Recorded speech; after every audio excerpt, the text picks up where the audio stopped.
झारखंड लोक सेवा आयोग की तरफ से कुछ वैकेंसी आई है दोस्तों।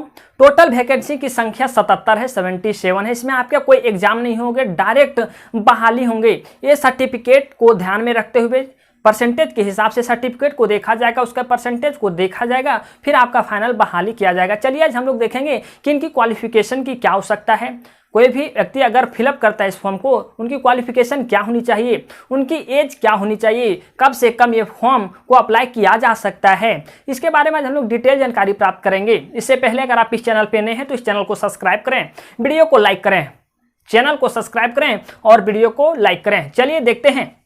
कुल पदों की संख्या 77 है, जिसमें से आप इसको फिलअप कर सकते हैं 15 जुलाई अर्थात आज से 10 अगस्त तक। 10 अगस्त तक, अब 10 अगस्त तक इसको अप्लाई कर सकते हैं। पेमेंट 11 अगस्त तक भी लिया जा सकता है। वेतन जो है, इनका वेतन जो स्टार्ट होगा वह 9,300 से 34,800 के बीच होगा। ग्रेड वेतन इनका 5400 होगा। पद जो होगा अस्थायी होगा, जैसा कि हम आपको बताएं। इसका ट्रेनिंग 2 साल चलेगा, ट्रेनिंग 2 साल चलेगा। अब बात आती है कि इनकी क्वालिफिकेशन क्या होनी चाहिए। ट्रेनिंग तो बाद की बात है, क्वालिफिकेशन क्या होनी चाहिए। देखिए, आपको ग्रेजुएट होना चाहिए। इसमें से वास्तुकला में बी प्लानिंग में, आर्सेनिक अभियंत्रण में मास्टर डिग्री भी होनी चाहिए। अर्बन प्लानिंग में, ट्रांसपोर्ट प्लानिंग में, हाउसिंग में, पर्यावरण में और क्षेत्रीय प्लानिंग में। आपको बता दें दोस्तों कि कुछ भाई इस फॉर्म को फिलअप करने में एप्लीकेबल नहीं होंगे, क्योंकि इसमें एमए की डिग्री मांगा है और एमए की डिग्री शायद सभी के पास नहीं होते हैं। चलिए, जिनके पास होते हैं वे इस फॉर्म को फिल कर सकते हैं। अब बात आती है कि इनका न्यूनतम आयु कितनी होनी चाहिए। इससे पहले हम लोग देख लेते हैं कि कुल पद 77 हैं, उनमें से जनरल वालों को कितने सीटें दी गई है, ओबीसी वालों को कितनी दी गई है, एससी वालों को कितनी दी गई है, एसटी वालों की कितनी दी गई है, अन्य लोगों को भी कितनी दी गई है। देखिए, हम लोग जनरल की बात करें तो 32 सीटें दी गई है। अगर आप बात करें एसटी वालों की अगर बात करें तो 20 सीटें दी गई है।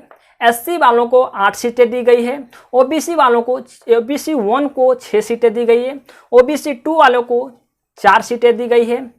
ईडब्ल्यूएस वालों को 7 सीटें दी गई है। महिलाओं को टोटल 4 सीटें हैं। दृष्टि निषक्त मतलब जो देखने में जिनको प्रॉब्लम हो रही है उनको 1 सीटें दी गई है। श्रवण निषक्त जो सुनने में जिनको प्रॉब्लम हो रही है उनको 1 सीटें दी गई है। चलन निषक्त 1 सीटें दी गई है, जिनको चलने में प्रॉब्लम हो रही है। जो मल्टीपल डिसेबिलिटी है वो उनको 1 सीटें दी गई है। चलिए हम लोग देखते हैं कि इनकी न्यूनतम आयु क्या होनी चाहिए।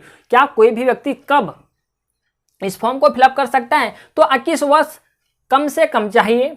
और अधिकतम की बात करें तो कैटेगरी वाइज इनको डिवाइड किया गया है। अगर जनरल के कैटेगरी से अगर आप हैं तो आप 35 वर्ष तक भर सकते हैं इस फॉर्म को।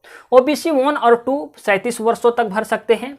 इनकी लास्ट समय सीमा ये है, महिलाओं के लिए 38 वर्ष है और एससी एसटी के लिए 40 वर्ष।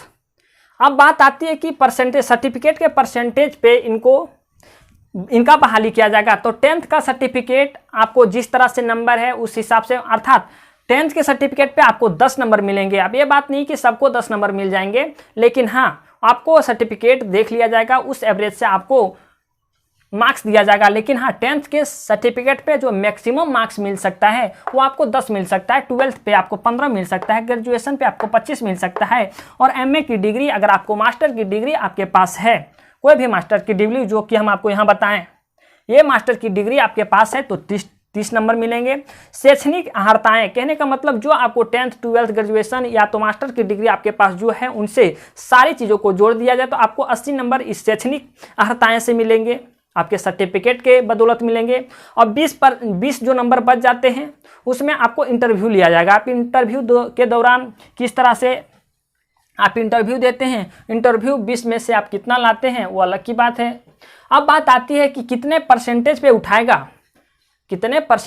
उठाएगा, तो अलग अलग कैटेगरी के लिए अलग अलग परसेंटेज होते हैं। जैसा कि आपको बताएं, अलग अलग कैटेगरी के लिए अलग अलग परसेंटेज पे उठाया जाता है। बता दें आपको, जनरल के लिए 40%, ओबीसी 2 के लिए 36.5% लाना होगा, ओबीसी 1 के लिए 34% लाना होगा, एससी एसटी के लिए 32% लाना होगा, आदिम जनजाति के लिए 30% लाना होगा। तो और इसमें बात आती है कि इसमें फ़ी कितने लगेंगे।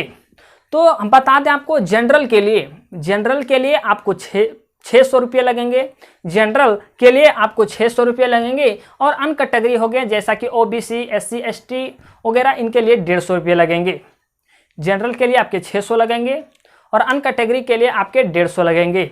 जो और अलग जो राज्य से भरेंगे इस फॉर्म को, उनके वो तो जनरल में आएंगे, उनके लिए भी 600 रुपये लगेंगे।